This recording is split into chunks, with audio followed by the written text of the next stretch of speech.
Are you ready for your punishment, slave? I sometimes scream out, no. When really I mean yes. Yes, yes! And this is why we have the safe word. Until we hear the safe word, we will not stop. She's not a Christian!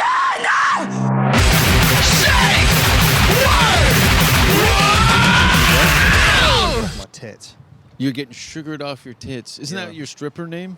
No. Sugared off my tits. We're recording, by the way. Hey, this is Jason Rouse. Welcome to the podcast. My guest today, Cole Shit on His Balls Parker. I've been promoted. And we're down here on a extremely hot day at the once again at Starbucks here on Melrose in Hollywood, California. And we just did a little hike on Runyon Canyon. Who needs studios, eh? When we've got free stuff just anywhere we go. What's free stuff? You know, they can just go and sit down in someone else's establishment, which they pay the rent on and the bills for and the electricity for, and just use their shit. We don't need a studio, do we? No. No. We don't need anybody. No. Now we're a team now, and that's not the case.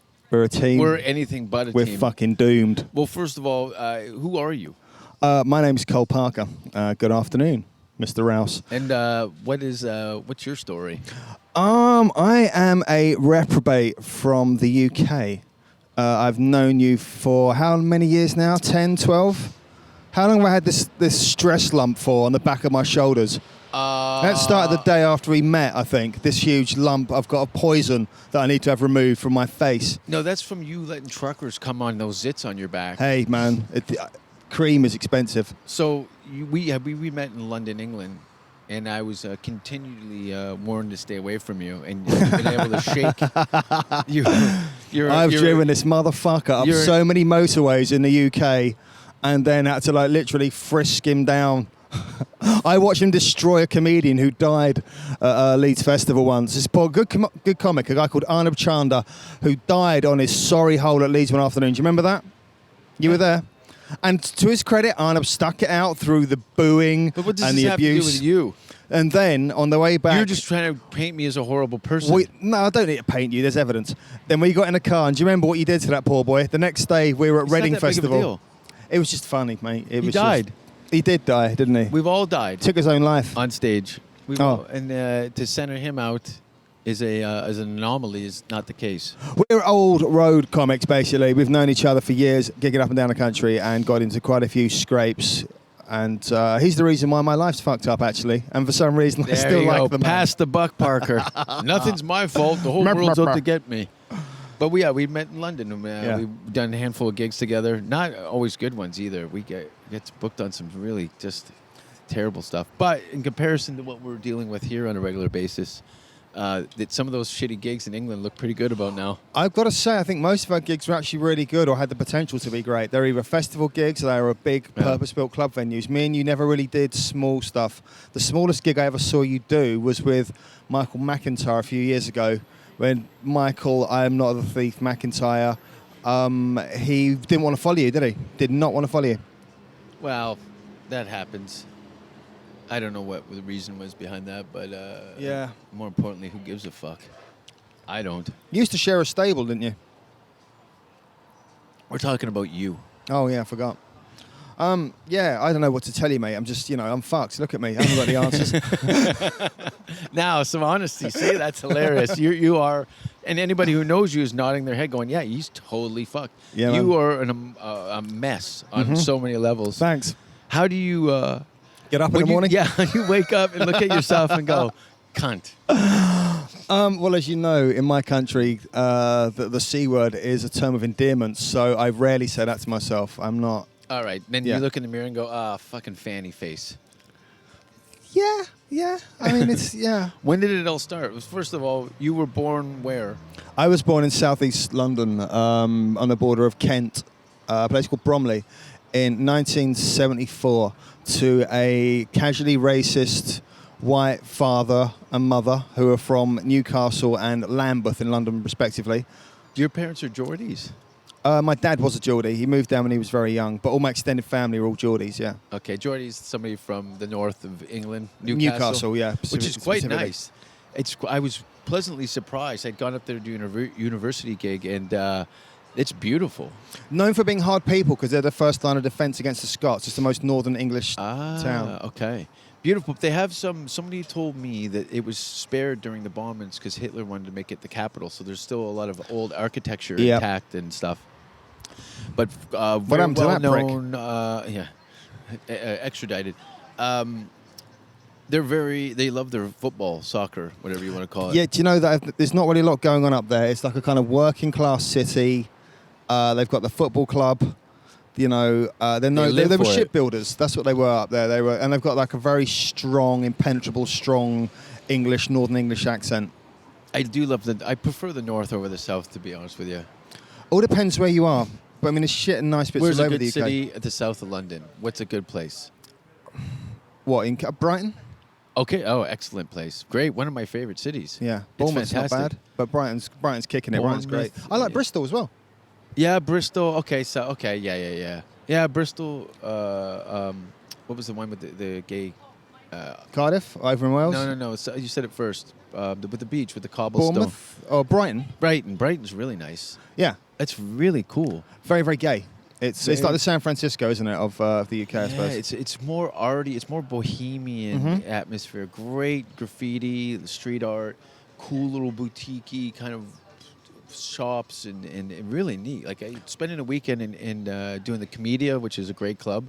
Awesome club, yeah. And One of the best clubs in the UK, actually. Yeah, it's consistent. They've really taken the kind of improv blueprint of comedy and made it work even better. Yeah. Stephen Grant's run a tight ship there. He's responsible really for everything that club's become. And fair play to him, really. It's I like Stephen Grant. It's a massive success story, and why not? Mr. Grant, I think, is fighting the good fight. He has his hand in a lot of pots, and makes it work. He does. I don't think they'll ever have me back. I don't think it's unfortunately my visa's expired and I can't really. We can sneak you in. God, there's so many people sneaking into my country. We could paint you up like an Indian, or you look Eastern European. We could put you on the back of a truck and drive you over. Yeah, but they have a thing called a passport.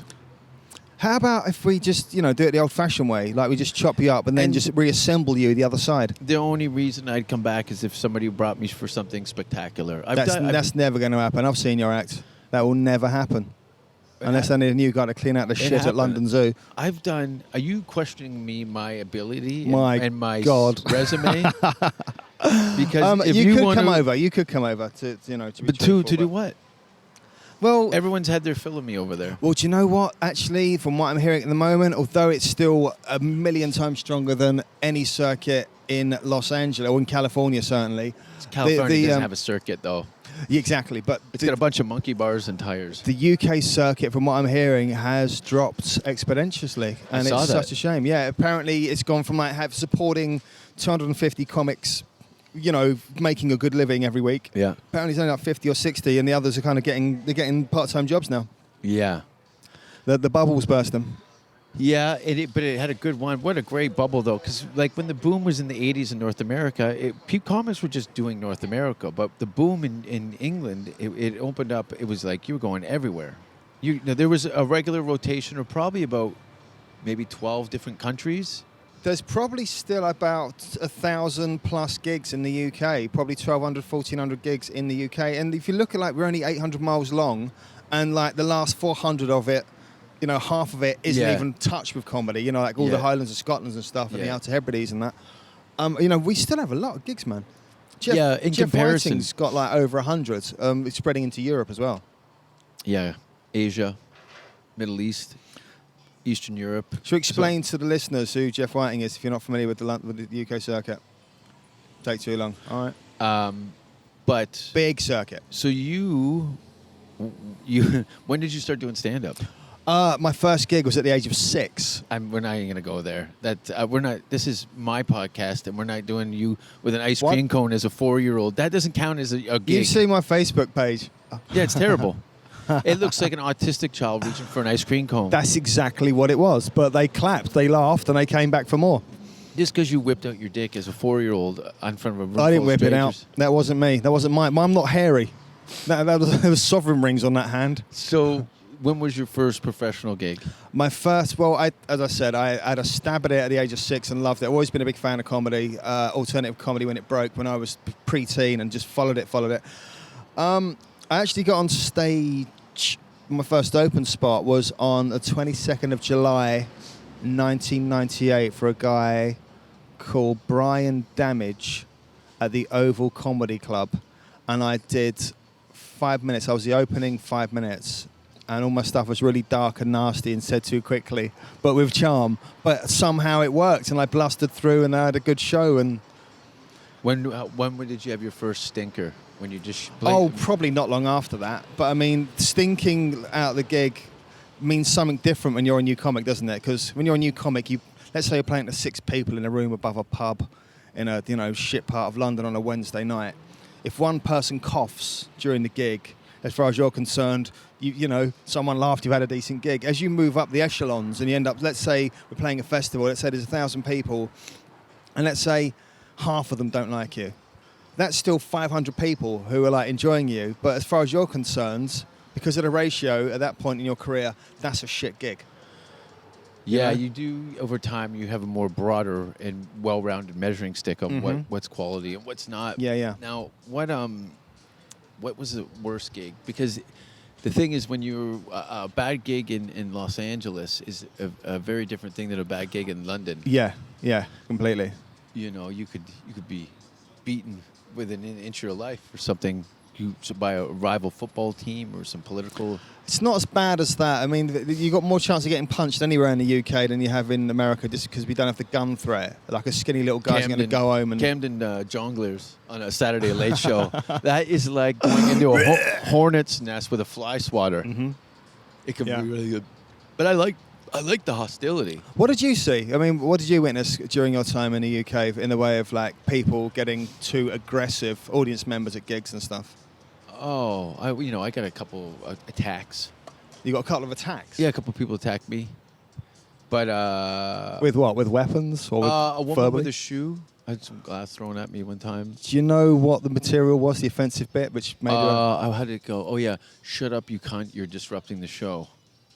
No, Okay. it's just drunks, mainly just drunk women. I never really had a problem with dudes because they were like, they got it. They got the jokes. But sometimes hammered women, usually in a collective, like a group, a table, they would tend to think that they had enough ammunition that they were going to dethrone me with their disapproval of it. But no, I had some of the best and the worst moment. Tunbridge Wells, I tanked so bad there. Oh, God, I know that gig. But it wasn't bad. It was just kind of like... The off-the-curb gig in the Arts Centre, Little Theatre. I've played that several times, yeah. Did it once. That was one of my earliest gigs in England. And it was horrible because I had no point of reference. It was just old, wealthy... Conservative, right-wing... Yeah. And Southern they were just, English. I had shown in... It felt like the village idiot in their town where they were just like... But then, what's his name?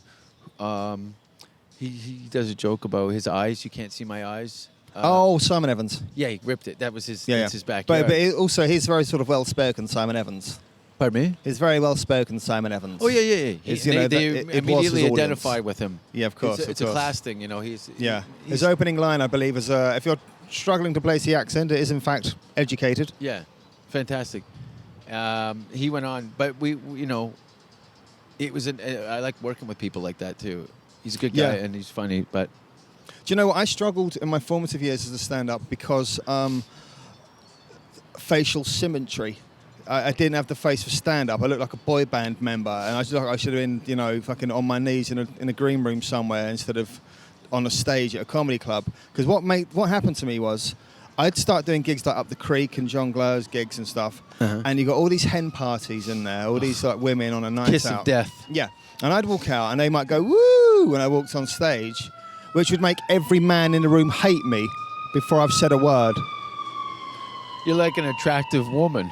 Yeah. As a comedian. Exactly. And so what damaged me there was to compensate for that. People are Googling your image right now and go, this guy looks like dog shit with sunglasses. Good. But see, that's the whole point, though.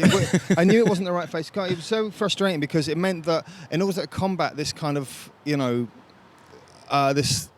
this reaction I get. Why do you think Craig Campbell's got a beard and long hair? I'd get I'd get really, really blokey. I'd get, like, start getting really kind of quite crass to get the guys on side or keep the guys on side. Yeah, and then when I got to the point I was talking about what I wanted to talk about to make sure the room was settled, you know, I tried going into some clever topical satire after you've just done a joke. What was my signature joke for ages? I met my girlfriend in school. I'll never forget the day. She was playing hopscotch in the playground and I was doing a tarmacking job for the council. That joke became the bane of my life because I think it only tanked 4 times ever. I think that was the 4th time that I just did it then. It fucking tanked. So it meant I had to do it every gig.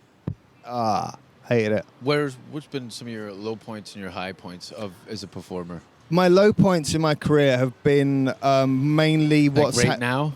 This is rock bottom. This isn't a good one. This is I've rock been in better bottom. studios, I'll be honest. You need an atmosphere? No. It's quality of what you're saying. Landing to my this own going, TV show was obviously a high point. Is that but- that gambling show, the poker show? Yeah, that was good. That was like filming in 20 countries. It sold to 24 countries. I got ripped off the fuck on the payment. Yeah, that's usually how that works. Yeah. It's great exposure. Oh, yeah. It's no. This is as an agent. It's great exposure. Well, but there's no money. Yeah, but it's good exposure. I got paid 11 grand for it, plus the money that I won on it, which is another 5.5, plus about another sort of 4 grand in clothes and about 20 grand in the actual experience of being flown around the world in these top hotels. But the show sold to 24 countries. And you pissed it all away.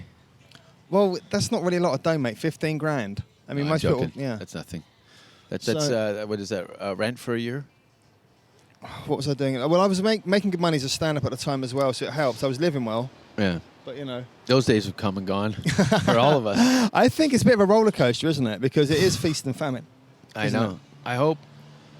It is a weird thing. Okay, so that TV show, but I mean as a stage performer, is there like a television thing or a night that you were amongst elite, great comedians and you shined in that moment? I think, yeah, there were certainly moments, where you see something magical has happened in a room, like whether it's Cognito's rift on a crowd. Oh, that's right. Incognito. No, you. Oh, nights that I've done, not nights I've witnessed. Oh, okay. You keep Yeah. introducing other Sorry, personalities into this conversation. I'm very modest. This is your moment to shine, Parker, and you're pouring Yes. a litter box out Yeah. into a Do you know muffin what? tray. Do you know what? I got an encore once. Once. Not just once, but this particular. No, they were applauding for this, you to this get out of particular McDonald's because you were encore I pissed. got was at the Glee Club in Cardiff. Oh, great club. One of the best gigs in the country. 500, it was full. I was banned from there. The You were- owner of the Glee showed up with all his mates for his bachelor, and I died. Oh, really? And they were all in the front, and the guy who owns the place was this Alistair? guy. No. The guy who owns all the Glees. Okay. I can't remember his name, but he called Danny and said, I don't want him back.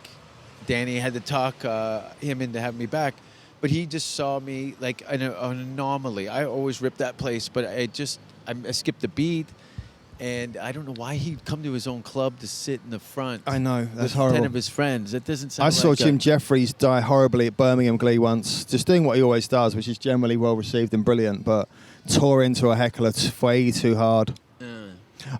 So I'm at the Glee. It's a packed Saturday night. I'm on in the middle, doing the middle 20 spot. Everyone's done well so far. Simon Bligh is comparing, who's a kind of Middle England, quite safe act, been going for a while, lovely guy. He's having a great night. He's comparing it so well, but he's doing way too long, way in between the acts. So before he brought me on stage, he did 20 minutes. On top of the opening acts, he'd already done 25. On top of a compare that had done 15 before that. So by the time they got to me, there's a lot of them. They want to piss. They're hungry. They want a cigarette. Now they've got me. Yeah, they're distracted. They were so good. An insult to injury. Hello, my name's Cole Parker. Flush that toilet and let's move on. I mean, everyone can recount gigs in their career which are fantastic, whether it's a festival or a TV gig or something, but I did about 26 minutes on that stage. I went over by 6 minutes. And you were tanking? No, I just ripped the fucking roof off. It was beautiful. But I did about 8 minutes of material. The rest was all just stream of consciousness and playing with the crowd. And I got an encore, which I couldn't take because, or rather I didn't take because I thought as the middle act, it was the wrong thing to do. So a crowd that tired, who still, and I'm known for being, I suppose, somewhat inconsistent. Yeah, you're known as flop sweat on the circuit. You know what the flop sweat is? Well, just I've got it on my balls right well, now. it all depends on what kind of gig you play. But I mean, I used to get so bored. I used to write so much that I wanted to change things up all the time. Really? Because I don't like doing the same act. When you see an act who's been doing the same stuff over I and haven't over seen again. you do any new material. Yeah, you have. You even talked about it at my last gig. Last 2 gigs, in fact. Look at that. We're being some wildlife close to us. That's nice. It's hungry. It wants some crumbs from your... That's nothing, I'm afraid. Yeah. But they're pretty cocky. The bird just came up, jumped, and chirped at us, opened his mouth like, feed me, asshole. I don't know. I mean, obviously there was things that happened off stage which kind of affected on stage more, like becoming a single dad and then hanging around, some of the big boys in school, like, the Glenn Walls and the Crane Campbells and the Phil Nichols and stuff, and getting quite heavily into chemicals. Yeah, they had a good run, everybody. It's amazing no one died. Yeah, it's that was the thing, man. It was like the 80s in the 90s. Yeah. In England, It really it's unfortunate that the economy's so bad that it's dissipated quite a bit. Mm-hmm. But I can't tell anybody, if you want to go study stand-up, there's no better place than London. Start in London and travel all over the UK. It's a good base. There's a lot of gigs there. Comics go there to sharpen up from all over the world. Yeah, it's a proper... it's got a long history of theater and stand-up, and it's just It's the strongest circuit I've seen. Plus, I think you get more international talent, either based there or consistently performing there. And I think the Edinburgh Festival is a good a hub for that kind of thing. Yeah, it's a shame the Edinburgh Festival is so exploitative towards the acts, especially now they're starving. Because they charge so much for the venues and for all the other marketing stuff. Oh yeah, and you're looking at about to do it right, probably about $25,000. Yeah, a comedian can go up there, they can sell out a venue every night for a month and come away and just be lucky to break even. Yeah. And they'll only get their money back maybe 4, 5, 6 months later. Yeah. Yeah, it's a very survival of the fittest situation. Somebody's making money up there. Can you imagine how many £1 million that come through there in a month? That's ridiculous. It's millions. In 30 days, you've got people from all over the world, but at least it's in place. There's something, you know what I mean? It's good kind of place for one-stop shopping. I got, all my management out of there and agents and all that stuff. And I wasn't even doing my own show. You had a fantastic, what was reputed to be probably the best management in the UK over there, or certainly the biggest. You was with Off the Curb, weren't you? I was. For about 4 years, I guess. I've been doing everything on my own since. Some of the reasons that have been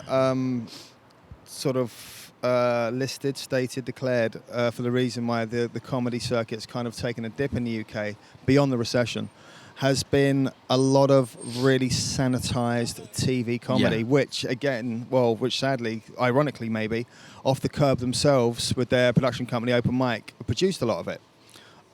What's your view on that, on comedy, on mainstream TV? It's like anything. If it gets overexposed and people get too familiar with it, it's not cool anymore. It's not exotic. And what they see on television is how they use it as a standard for all stand-up. So when people come to a show, when they've spent, their whole experience of the art form through the comfort of their living room, and comedian shows up who's a little more fringe or whatever you want to call it.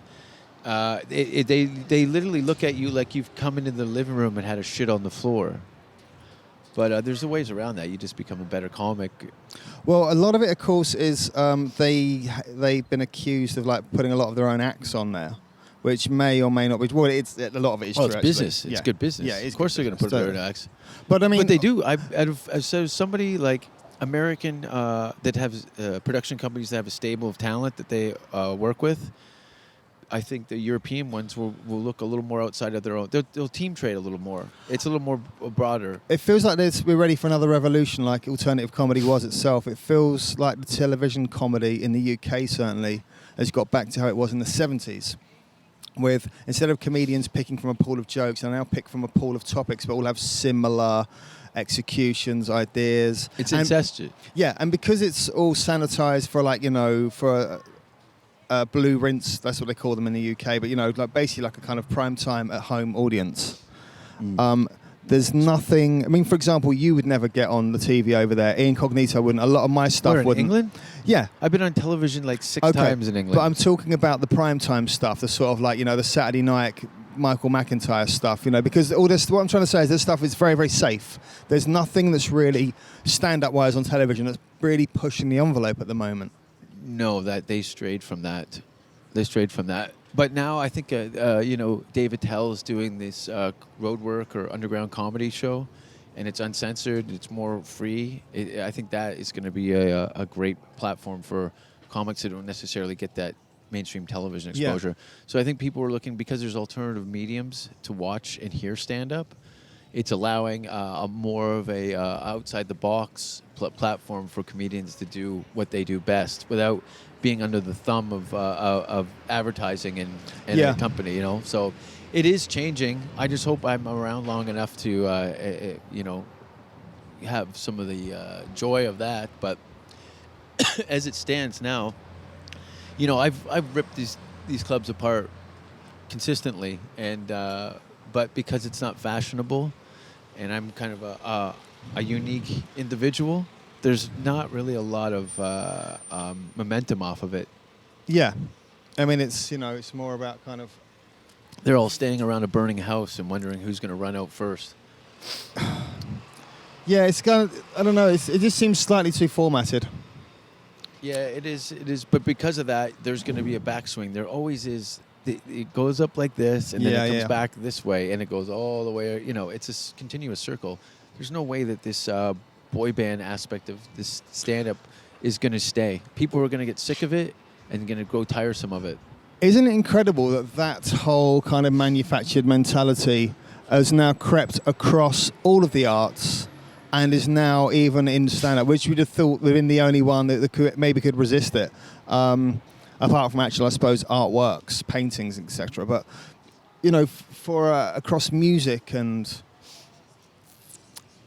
all the shows, all the kind of vaudeville stuff that's kind of brought back now, which is now mainstream TV entertainment, it's just bizarre that stand-up it's now become like the rest, like Quick Fix, who's the next Quick Face. I mean, there's nobody... Well, there is, but who can you list out of really good circuit comics that have never had a chance, which should have been massive?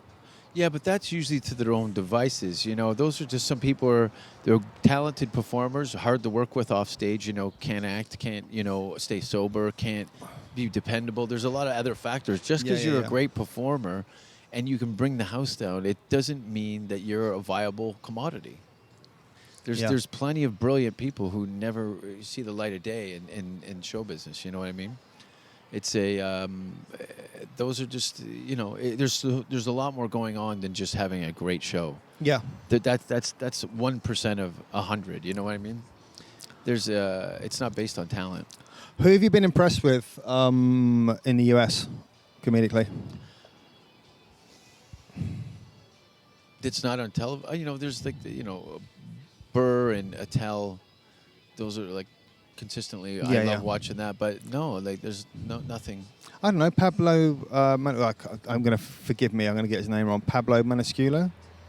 Pablo Francesco. Yeah, probably him. Yeah. Sorry, Pablo. He's great. Yeah, he's a force of nature, comic. but he's not like an up and comer. Pablo's been a mainstay in the American comedy circuit for decades. But it's a circuit I've only been exposed to for the last few years, so I'm still finding my way. It's very uninspiring. I have to walk Flip out. Schultz is a rare diamond in the rough. Eric Myers.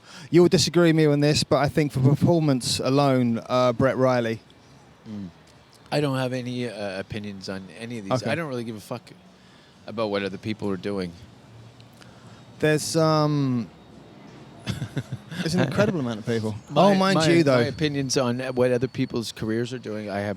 I don't mean how the career's doing. I mean how we rate them professionally. I mean I'd say these people I think could actually transfer and work in the UK as they are now. They wouldn't even need to change that much. But they'll never make it over there. They can't.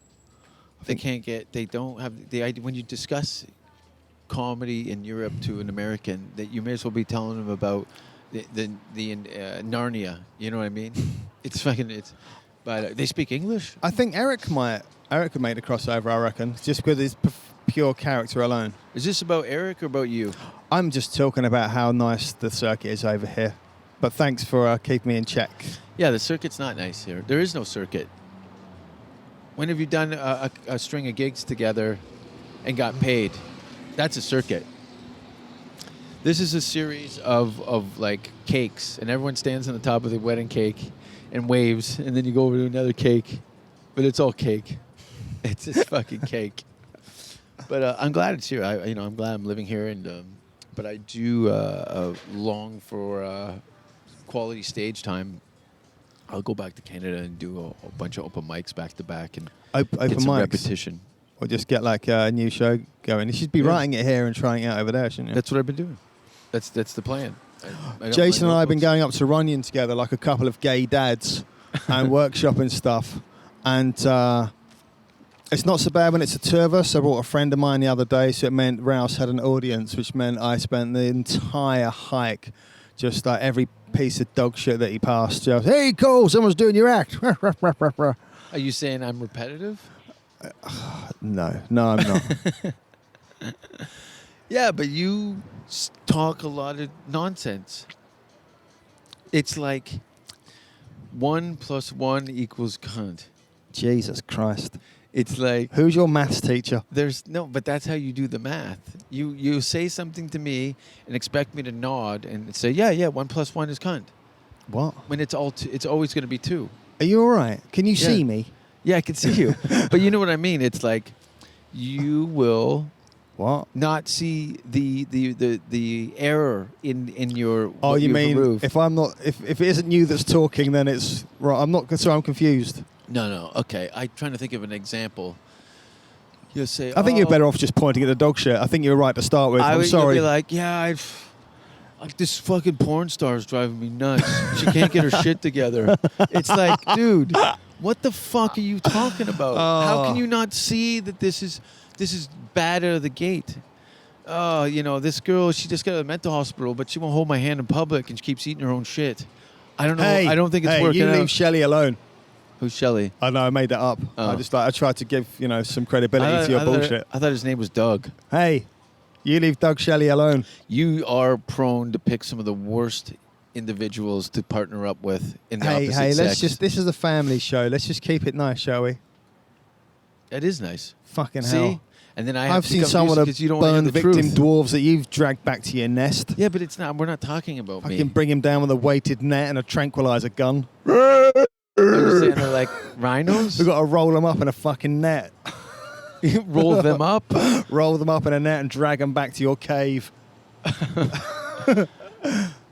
got to beat them with bats just to get them to open their eyes. But as a quality human being, yeah, I don't have the romantic horror stories that you come back with daily. That's what I'm talking about. Hey. I never go, oh, these fucking, I can't believe it. This duck walks like a duck, quacks like a duck, and it's a duck. Why won't it stop being a duck? You can't. I go, it's always going to be a duck. And you're like, why can't it be a swan? I go, because it's a duck. I've got a thing for poultry. No, you got a thing for fucking Ducks. It's like, Parker, look out for that house fire full of fucking dead Hey, children. hang on. And you're like, "Right, let me get my sunglasses. I'll be right back. I think I left some toast on. And then you get angry at me for saying the truth. Do you realise you sound like a couple of gay bickering dads? And if people could see you right now and you're wearing a black wife beater, your shorts are ridden up and all your tats are on show with your skinhead, and we're in West Hollywood. I'm all in white with a top that's got I Love Me on it. And we do look like a couple of fruits, mate. No, have you been in West Hollywood? The guys there are in way better shape than you. Yeah. You look like someone stuffed some yogurt into a T-shirt and then spit into it, cut out some fucking hairs. Give me sprinkled on top. life. Yeah. You're like Pinocchio, but if he was made out of dog shit and had dental floss in it. You really let yourself go.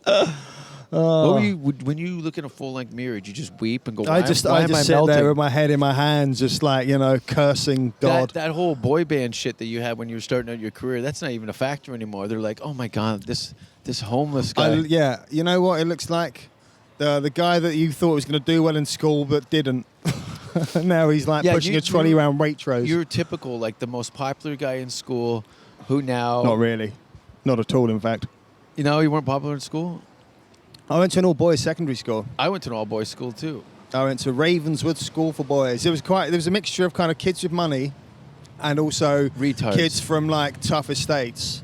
And the hardest kid in our school was actually come from money, actually. But, well, it was nouveau riche. Can I stop you for 1 sec? I went to a similar school, except it was not a privilege. It was all the academic dumping ground for all the worst of the worst and disabled people. So you've got... Surprise. You've got serial killers in waiting and full-on, various mental illnesses and muscular diseases. And it was with a kid in our school, he cut off the feet of a crow because it was caught in some chicken wine in his garden. It's just like nasty, nasty motherfuckers. Scum. Yeah. I mean, also, you had to wear a uniform. That's kind of standard. David Bowie was like an old boy of our school. He's the most famous guy who went to our school. And look at what happened to him. He was expelled at the age of 14 for dyeing his hair green, but they used to boast about him being an old boy, like they had something to do with his creativity. But it turns out... What's an old boy? Used to go to the school. He was a member of the school. David Bowie was... Oh, yeah. Same with Keanu Reeves. He got kicked out of acting school in Toronto. What a fucking surprise. He's terrible. No, he's not. Keanu Reeves? You watch your mouth. He's Canadian, buddy. He's shit, man. He's fucking terrible. I thought when last time I saw him in a movie, I thought someone had thrown a chair into a room. He's terrible, mate. Name a film he's been good in, apart from Bill and Ted, where he's playing like a shit fucking idiot anyway. Where you know, Point Break. No, The Matrix. Did you even try and say cardiovascular in Point Break? He's awesome. I think this is an incredible insight into you. If he walked over here and sat down and said, "What do you got to say about me and my career?" Yeah, piss would run down your leg, and you'd kiss him on the cheek, and this you go, is amazing. "Can I just hang out with you and your dick for an afternoon?" You've got a man crush on Keanu of all the people. You're covered in tattoos, and I think he's talented, dude. You know that David Geffen apparently married him on a beach. Did you weep when it happened? Were you banging against the doors, going, "No"? Married? David Geffen. The story. Keanu Reeves is married. I don't follow him that closely, but I recognize him. He's very distinct. David Geffen, of course, being one of the biggest producers in Hollywood.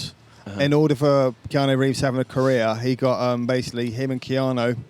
They played the Pink Oboe together. They banged. Yes. Yeah, I heard and that's how he got his career. That. Yeah. No, I don't think that. He might have enjoyed his Keanu. company. No, I wouldn't give a shit if he had to suck a dick. He's not the first person to blow somebody in Hollywood to move ahead. Yeah, but you just do it for fucking Wendy's. You do it for In and burger. Out. Yeah. Whatever you can get. You telling my listeners that I suck people off for hamburgers? Yes. Yes. That's right. He's not a vegetarian, folks. He's been lying. Then what do you do it for? I don't. You keep but he keeps doing this to me. We can be walking up Runyon Canyon and he'll pick the fattest troll who's clearly like been sweating for hours in a Californian heat, and he'll say, "Hey, how much do you eat her out from behind? How much colder? Pull those flaps apart and put your face in there." All right, I will. Let's. What's my problem? What you think problem? I'm repetitive? You think it's singular? You think it's just one? I don't have any problems. I'm a quite well-rounded individual. People like me. Wow, you've got unfinished tattoos across your breastbone. You haven't got any problems, really? I haven't had a chance to get it finished, but it's there. It's there. I don't know. Do you have any tattoos? You still got that teardrop near your asshole? Do you know what? Brown tear? It's funny you say that. I've never had any tattoos. I nearly got a tattoo when I was 16 years old, and thank fuck I didn't. Why? Because I was a vain little child. As I probably would still have am. been horrible. What'd you get? Karma chameleon across your asshole? Very close to that, man. Because I didn't know what it actually meant, but I nearly got 1, 2, or I was toying with either 1, 2, or 3 teardrops on my cheek coming out of my eye. That would look horrible. Yeah, it would look terrible because I thought it made me like a Pierrot doll with my cheekbones and stuff. But it's a prison, isn't it? Like a tattoo you have a tear for every person you've murdered in prison, isn't that? What it's I think supposed it has a variety of meanings. Yeah. When next time I'm around my friends that have those, I'll pleasantly not ask them. Because it's never going to be good news. No. When you've got a teardrop tattooed on your face, there's no good conversation around that. You just smile and nod and go, "How's your mother?" Yeah. But you wouldn't get a tattoo. I like it. I think at one point I'd want my skin back. I mean, I might. Who knows? I mean, it's not like I'm in great shape, is it? You need to look good. I think body art looks great in other people, and I find like tattoo girls quite attractive. Yeah, because you're always drawn to girls with issues. Any girl that's got a tattoo on her face. On her face? No. Yeah, of a tattoo of her face of a better looking girl. No, I'm not. No, there's a cut-off point with me. I won't, Trust me, there's never been a cutoff point with you ever. I've seen some of those fucking scrags you brought in a wheelbarrow. They're rubbing their own shit on their chest. Is this projection? Is this? Are you passing your life onto me? That Volvo looks like it's been washed too many times with a hammer. Oh my God! So we're sitting in Hollywood, of course, and we're watching all manner of different kind of freaks and terrible cars and lovely cars. Now, and people kind of appear next to us. You like girls, right? Oh, that's the rumor.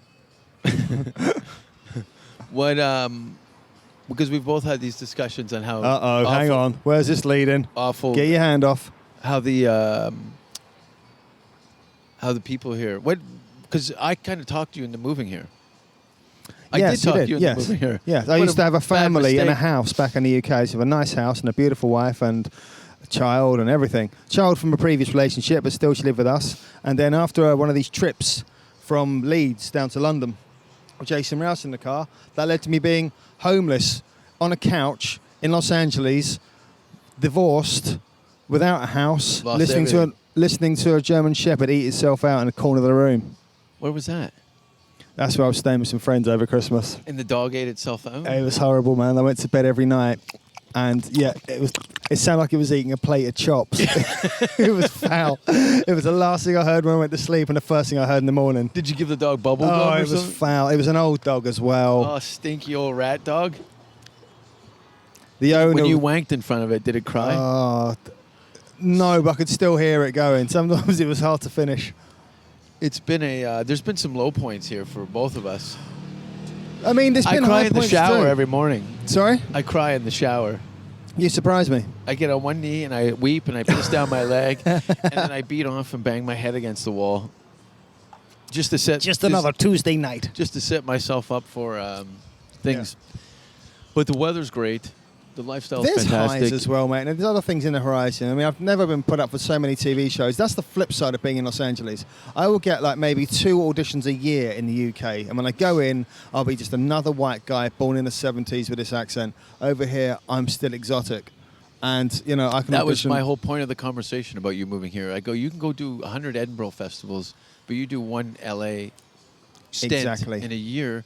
You're going to cover way more ground and you're going to be more appreciated. You're just another asshole in the London circuit. You're a dime a dozen. I'm having more of a chance because I'm exotic and I'm talented. Oh, you are a bit like a kind of glorified card trick as a performer. Oh, okay, thanks. Yeah, because I write clever jokes, don't I? And I use personality and conversational wit. I don't just talk about like punching children in the face or fist fucking nuns. Yeah, I've got content and depth. My audience is reflective of my talent. Your audience? You mean Dave? I have a large following internationally. You got one right now, actually. I got one? You got a guy following right now. That guy? And hey, turn around, guys. I got him. What? Oh, I get it. Big gay following. Look, he's doing your act. Old pissbag Johnny over here. Hey. So...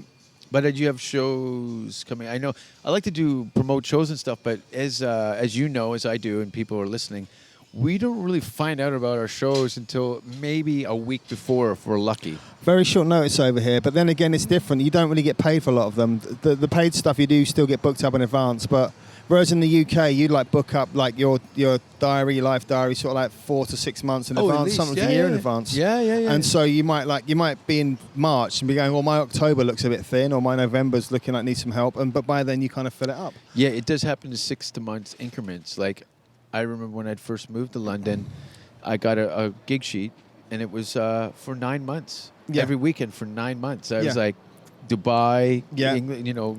And you earn well out of it. I mean, you can earn like easily, we was earning like $1,000 to £1,500 a week, working 3 nights a week, sometimes 4, doing something we loved. double ups and all that. Yeah, and You- you know, there's a lot at of the gigs they repetition. look after you. It's all free drinks, it's free food. I Yeah. mean, over here you do the gigs for free. You got to buy your own drinks. You got to pay for your parking. Some people got to pay It's to get on stage here. It's fucking ridiculous. It's completely ridiculous. I've been having And the standard's so much lower. lower. I was having this conversation with Jeff Richards from Saturday Night Live. Who?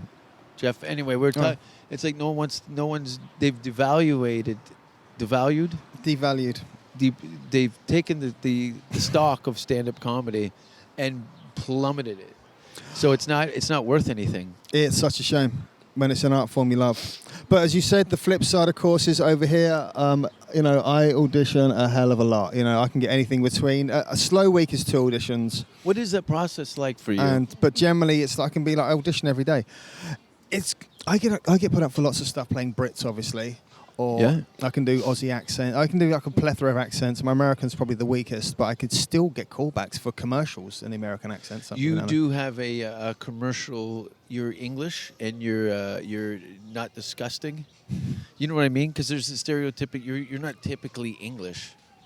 Like you're a strong 5 in LA, but maybe you're You're such a cunt. you're about You're a such 9 a in massive England cunt. because your knuckles don't drag, and you're exotic. So, Oh, taking your act to the hospital. Yeah, we've had some fun here. What have well, let's go through. What do you do when you wake up? what? Is this the depths of the interview? What do I do? You want to talk about You me get cleaning my up- teeth and like cleaning the cheese out under my helmet? This is what you want to hear. That's the thing. You're not circumcised. I'm not circumcised, no, because I come from a country where we don't mutilate children's penises. I get it, and I agree with you. I think it's a bad habit in North America to do that, to mutilate your genitals like that. You know what? If there is a God, I don't think he really wants you to cut into your children's cock. But who wants a dick that looks like an anteater anyway? Oh my God! Because when you're old, your foreskin just gets fatter and fatter and fatter. It looks like somebody did a saline injection into an earthworm or something. I think it looks like a kind of beige monk, you know, or an like old-fashioned monk where you can't see his face under the hood. a child's thumb that's been burnt with a blowtorch. Yeah, yeah. Well, anyway, it's been insightful. I forgot to hit record. Oh, we can start over again. Okay. is that your weekly joke? Is it? I don't know. See, I'm still struggling with how this podcast is good. It's all conversational right now, but I really don't care about people that much, and I don't want to expose too much of myself to the general public anyway. So, but what's the plan? Well, I've got some things coming up and coming out soon. I shot a movie the other year with Nick Swartzen and Flavor Flav. Nick's awesome. I like Nick quite yeah. well. And who else was in the movie? Rick Overton was in it. I think I made the trailer actually. I'm playing a Cockney bouncer in this teen stoner comedy called Body High about these potheads in California where weed is legal, as we both enjoy it. And they We'll develop. come back to that in a minute, but finish your story, and then we will talk about this marijuana culture. Sure. That's quite fascinating. So yeah, so these guys, they develop a strain of marijuana which is an incredible aphrodisiac for women, and of course hilarity ensues. You know, there's like gangsters getting What involved. happened to and blah, blah, whiskey? blah. Isn't that an aphrodisiac for women? Whiskey? I don't know if it's an. I don't think like just the fact they don't fight you off anymore is really means they're into it, Jason. I think it just means they're unconscious, mate. I remember a friend of mine told me that lemon gin they call it panty remover. Well, what? Back in your village? Where's this? In Hamilton, a buddy of mine went to high school with. Oh God! I'm like, I'm dating this girl, and I Yeah. fucking can't. She's not gonna fuck me. Blah blah blah. He goes, get some lemon gin, buddy. Basically, what he's saying is drug the woman, and then you can have sex with her. That's what is. We were dating for ages. I was trying to be a gentleman. Was she aware of this? You should like wonder who you are. It was bad, man. I was totally misguided as a youth as far as approach to women and how I had them in this kind of strange cage of you know. Are you confessing to a rape?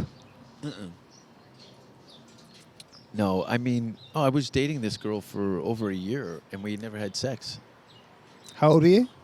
I was 38. You got a good memory. No, I was like 18. Yeah. Well, that happens at 18, doesn't it? You know. I didn't know, and I was trying to be as courteous and gentle, and then she broke up and then fucked some guy like a week later. Maybe she was waiting for you to do it. Maybe if you. I tried, and then there was a lot of withdrawal. Was you still into guys back then? Was that before you'd really kind of made the leap?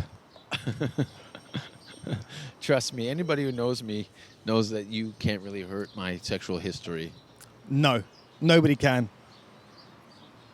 I think it's that damaged. It's that fucked up. I mean, how would you, you know? Is that fucked up? What, your sexual history? It's ruined. You must have everything. It's probably, I reckon they probably name things after you. Some poor girl will leave the clinic being told she's got aggressive Rouse. They spell it with a G. I've got a bad case of the grouses. No, I'm fine. I've been tested multiple times. I get tested every year for everything. Yeah. Except spelling and grammar and manners.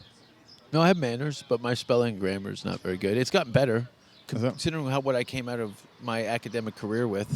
You know, I had a scholarship. I've won a highest award that you can for writing and television. Yeah, exactly. You know what I mean? In Canada. I learned how, like when Word came out, it helped me so much with grammar and spelling and stuff. And I would meticulously, because I was so focused on the language and how it was worded, and because I had to really pay attention to look at things, my work came out quite well. Yeah. You know, you're asking about magical nights that we've been involved in comedically. Uh-huh. I saw one over here, and I can't remember if you were present or not. Were you there that night at a Comedy Store in Los Angeles when Rowdy Roddy Piper was on stage? I wasn't there. The night when he choked out the Marine. Oh, he strangled a Marine? Mm-hmm. Was it a physical thing or No, like it was a late night show at the Comedy Store, the original room. It was about 1 a.m. There's about 4 audience members, about maybe 10 comics at the back of the room. And he was a Piper fan and just wanted to be strangled by Piper? It was two was he shooting Marines. his They were mouth about up? 21 years old. They were like corn-fed American guys. They were like 6'3". They were built like brick shithouses. Good-looking guys, square lantern jaws, buzzhead, drunk as motherfuckers, right? And they've rolled in. They're being deployed the next morning, right, to Iraq. So it's their last night out, and they're setting probably themselves scared. up. They've walked into the Comedy Store, and he's heckling Roddy with just he kept rude. saying the same thing. What do you think of queers in the military? Just like kept ruining the show. Hey, queers in the military. What do you think of queers in the military? And Roddy stopped the gig, and he said, if they're willing to die for Fight, the yeah. country, I don't see what the problem is. And this guy's getting angry. Well, that's your opinion, man. That's your opinion. But they kept talking and talking. Anyway, Rowdy's trying to get out a story, and he's offered to, if anybody's a fan, to come up on stage to be choked out. And this Marine, who's been shouting out, thought he'd be tough enough to give it a try. It was the most amazing thing I've ever seen. This Marine got on stage, Rowdy got behind him in a proper wrestling chokehold and talked him into it. He said, okay, here we go, 5, 4, 3, there we go. And just as he went, he knew exactly at what point. His legs buckled, he went down on the floor. He was back up he was out for about 3 or 4 seconds, but when he came to, he was bewildered, didn't know where the fuck he was, and he sat down quiet as a lamb and enjoyed the show. It's a good reset. Isn't it? It's like getting punched in the face. Yeah. That was pretty exciting, by the way. There's I actually on Can we name them? We probably shouldn't name them. No, we don't name them. It doesn't. It's not. But it was quite funny to see somebody checked with a punch to the face. It was the execution. There was one comic. There was a guy. The story you told me was a guy who's being a dick around a group of friends. He overstepped some boundaries. It was alcohol related, and I know he's not a bad person. He just was shooting his mouth off in a social circle that wasn't really tolerant of that. Yeah. And he kind of overstepped some boundaries. I think he took license because I was there and we kind of had a rapport in the past. But he had warnings to leave and had requests to leave and to he was so out of stop. it. I don't think he was picking up on the signals. Yeah. And then insult to injury. Wasn't it one of the comics said, I'll give you $20 if you knock this guy out? Yeah. And the other guy got up and he punched through him like wet paper. Yeah, it was something special. And the funny part is when after he punched him, he hopped back and smiled. Yeah. Yeah, I could imagine that. I go. Here's my impression of you, Mike. I know you can't see this, but he goes, whack, and then goes, And then Yeah, waiting for the guy to react. Probably. Yeah, didn't want to steam him. yeah, it was give him a it was boot something fucking. special. And I I spoke to the guy, the man in question, who's a mutual friend of us both, and he said to me, "It's good to be back." oh, you talked to him about it? Yeah, we're close friends. Yes. What? He called me about a gig. Don't shake your head at me, Rouse. Called you about a gig? Sorry. Yeah. We did gigs together. We did San Miguel together back in January and stuff. Is that the casino? No, that's a different one. That one was horrible. Casino? The San Miguel Casino for Laugh Factory? No, that might be somewhere else. You it's thinking so of La Jolla? No. It was a casino gig that they're doing on the weekend. It's not very nice, but so busy. Oi, I gotta take a fucking. Huge. I gotta get the mud whistle out. Well, do you know what? It's been a pleasure just sitting there reminiscing about how my life's been fucked up since we met. Yeah, but you were already on that path. I was off that So path. you telling me I haven't contributed anything to your quality of life? The jury's Why out, do you mate. keep me around? I don't know now. I think now it's you're literally it's the better the devil you know, isn't it? Keep your friends close and your enemies closer. Yeah, we need to go home and fuck then I'm gonna be because sick. I hate you.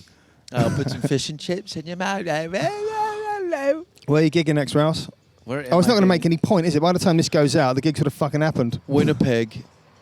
Yeah, and then I don't know. I don't think I have anything until the new year. But Well- I'll be at the Laugh Factory, and you can find me at the Improv. It sounds like the great news with what you're doing is that you're going to have this brand new hour soon. It's going to be very, very exciting, and you're going to be touring with that. And so It's you gonna- have got a lot of fans out there, so they'll love seeing the new stuff. I'm going to put out an EP. I was going to do a full-length CD, but I'm just really not happy with how the recording went. And then I'll have a new album out in the early next year. Well, All new and very fresh new Jason Rouse. I do something special like every 7 or 8 years. like a joke.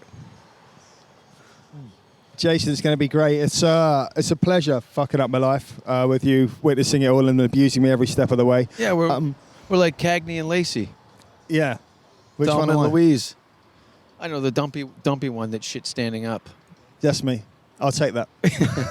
All right, well, thanks for being on the show, Cole. Thank you very much. And good luck, and I'll be looking out for you because I've got money on your suicide. So Yeah, and I'm giving you a lift home, so that'll be another reason.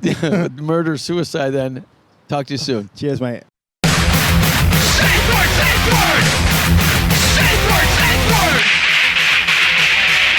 Don't kiss me on the mouth. Don't ask if you're hurting me. And if you hear the safe word, stop what you're doing immediately.